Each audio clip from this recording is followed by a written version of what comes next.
Nas últimas semanas eu tenho gravado alguns vídeos nas redes sociais para que a gente possa estabelecer um diálogo, uma aproximação, uma conversa sobre as questões subjetivas, psicológicas, emocionais que perpassam a nossa vida. O intuito é estabelecer aí um diálogo em que possamos conversar mais sobre as coisas que nos afetam, sobre aquelas coisas que nós vivemos, nós nos relacionamos, sobre as coisas que sentimos, relacionadas ao autoconhecimento e a esse processo de se tornar pessoas, né? Desenvolver as nossas capacidades, potencialidades humanas que conseguimos a partir desse processo de autoconhecimento. E nesta semana, meu convite é que a gente possa dialogar, se aproximar de alguns aspectos relacionados a relacionamentos amorosos. Quando eu me refiro a relacionamentos amorosos, eu englobo nesta denominação todas as formas de relacionamento, seja as pessoas que estão namorando, que são casadas em união estável ou morando juntas, hétero, homossexuais, enfim, que englobe todas as formas e a diversidade de formas dos relacionamentos amorosos. Pensando no Dia dos Namorados, e me vem uma pergunta: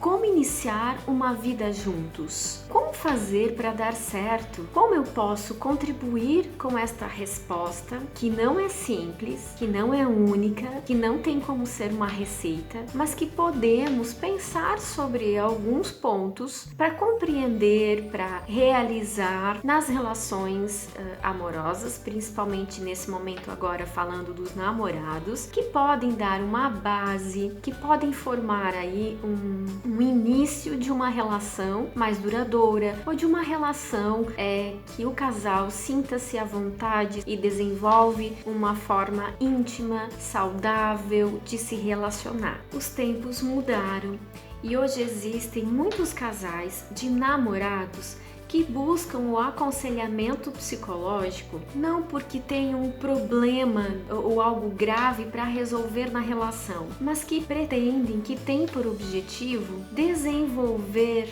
um autoconhecimento em relação à vida de casal, em relação à maneira como eles estão se relacionando, para clarificar objetivos da relação, como podem estabelecer uma vida juntos ou um período, pelo menos, de vida juntos, de uma maneira saudável, de uma maneira espontânea.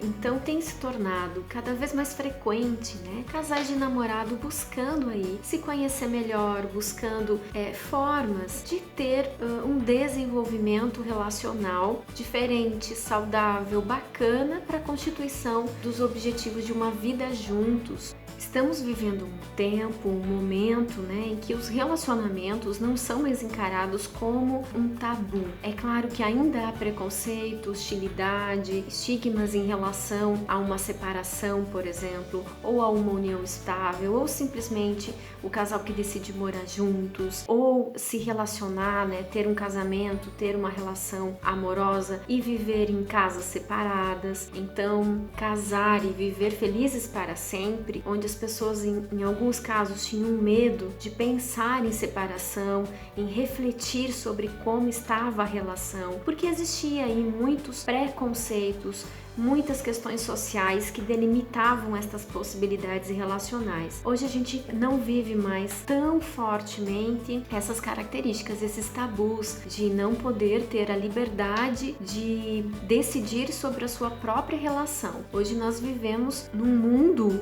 ou numa sociedade onde temos as possibilidades de refletir, de conversar, de decidir, de saber quando é hora de terminar, de experimentar formas de se relacionar, formas de manter aí um relacionamento de casal de acordo com a necessidade e com aquilo que faz bem para cada casal.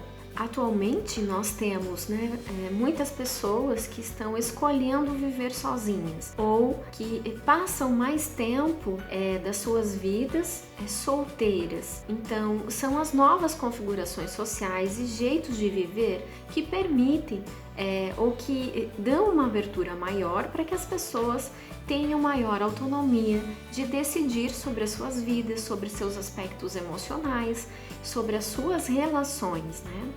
O que nós podemos identificar com estudos científicos sobre relacionamentos é que hoje nós vivemos, entre as várias formas de se relacionar, dois movimentos que afetam nas escolhas dos relacionamentos. O primeiro movimento é o que também chamam de fast love ou amor rápido. São aqueles relacionamentos casuais, sexo casual, encontros sem compromisso, facilitados aí pela vida digital ou por essas novas configurações sociais de várias possibilidades de encontros. É típico da sociedade, É típico da juventude, é típico das pessoas estarem vivendo relacionamentos passageiros, relacionamentos que duram uma noite, uma semana ou poucos meses, que é chamado também de fast love, o amor rápido, o ficar por um dia, o paquerar, o estar com alguém por pouco tempo, sem a ideia de compromisso. Então este é um movimento que vem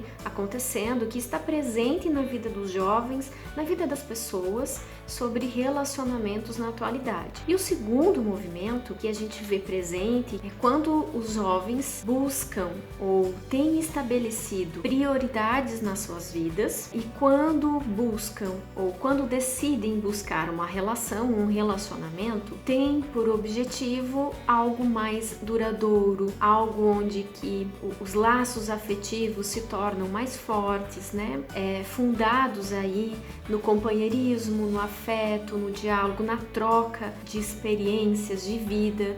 Este segundo movimento, fundamentados na busca por relacionamentos duradouros, por relacionamentos que vão acompanhar aí, ser benéfico, que acrescente na vida da pessoa. Somos seres humanos essencialmente construídos por relações. Então, a presença de relações significativas, de confiança, são fundamentais na nossa vida, porque elas nos ajudam a dar sentido para nós, para a nossa existência, inclusive a reconhecer que nós existimos. Então, o outro nos torna reais. Por isso, por exemplo, que existem alguns riscos quando a gente tem relações desprovidas de afeto ou de comprometimento. Podem trazer alguns riscos nesse sentido também. E aí você pode me perguntar, eu iniciei uma relação com alguém, como eu faço para dar certo? Eu diria, não é uma pergunta fácil de responder.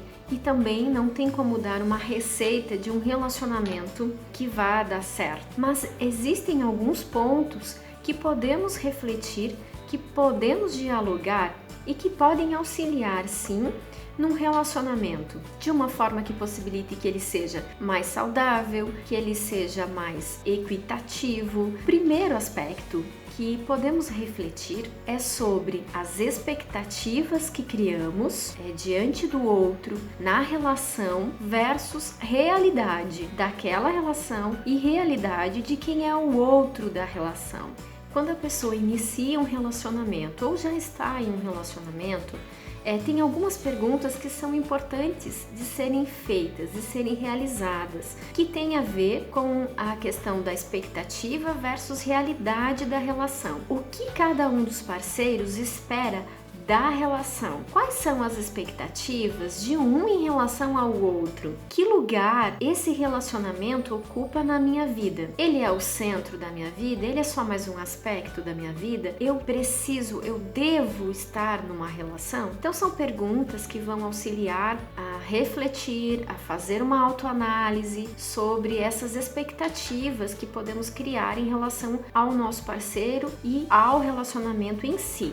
Nós nascemos numa sociedade que carrega consigo uma ideia, uma construção social do que é um bom relacionamento ou de como deveria ser um relacionamento amoroso. Esse ideário ele está presente, por exemplo, nas novelas, nas telas do cinema, nos romances, na literatura, onde traz aquelas histórias impressas de um final feliz, de como deve ser a mulher, na relação, de como deve ser o papel do homem na relação, de como deve ser o papel de um e de outro na relação. Isso vai construindo no nosso imaginário uma ideia do que é um bom relacionamento. E às vezes acabamos nos relacionando com essas expectativas do que deve ser um bom relacionamento e acabamos deixando de lado de viver a singularidade, a unicidade, o jeito do casal em si. O casal, quando passa a se relacionar, ele vai criando as suas próprias regras, ele vai criando o seu próprio modo de funcionar, ele vai criando o seu jeito único de se relacionar com aquele parceiro ou parceira. Então, imaginar que o outro vai preencher algo em nós, de que o outro vai ser perfeito, de que o outro vai nos trazer presentes e nos fazer feliz, é uma criação, é um ideário social. Precisamos estar abertos para conseguir perceber, enxergar o outro da maneira como ele é.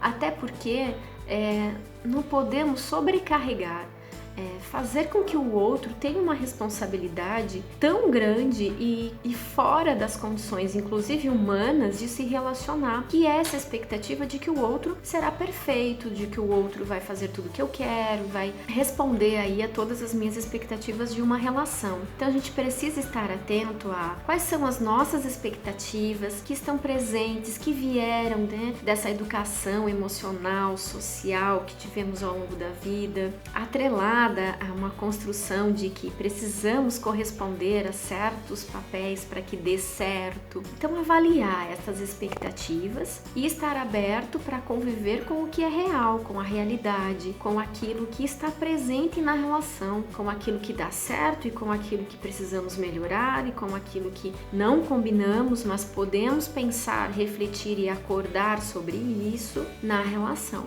Essa questão mágica que perpassa às vezes os relacionamentos, cria uma certa ilusão de que deveria ser assim, porque não é assim, que na verdade não funciona na prática, na maioria dos casos.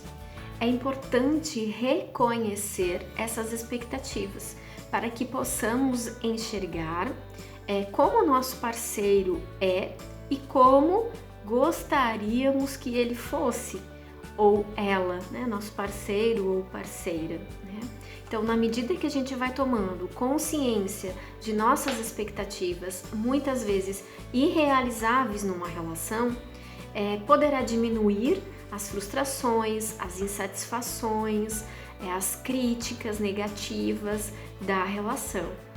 Para a gente se aprofundar um pouco mais nesses pontos que nós podemos refletir de uma relação, eu gosto muito desse livro, Laços e Nós, Amor e Intimidade nas Relações Humanas, da Beatriz Cardella, e também do livro Amor e Suas Exceções, dos autores Francisco Neto e da Denise Duque.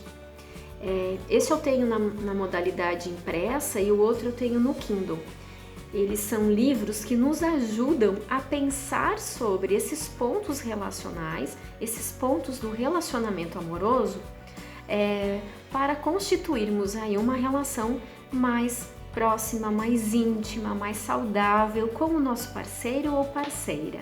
Vou encerrar com uma frase do livro da Beatriz, Laços e Nós, que diz o seguinte: sentimentos só podem ser transformados quando vivenciados, compreendidos e elaborados pela pessoa.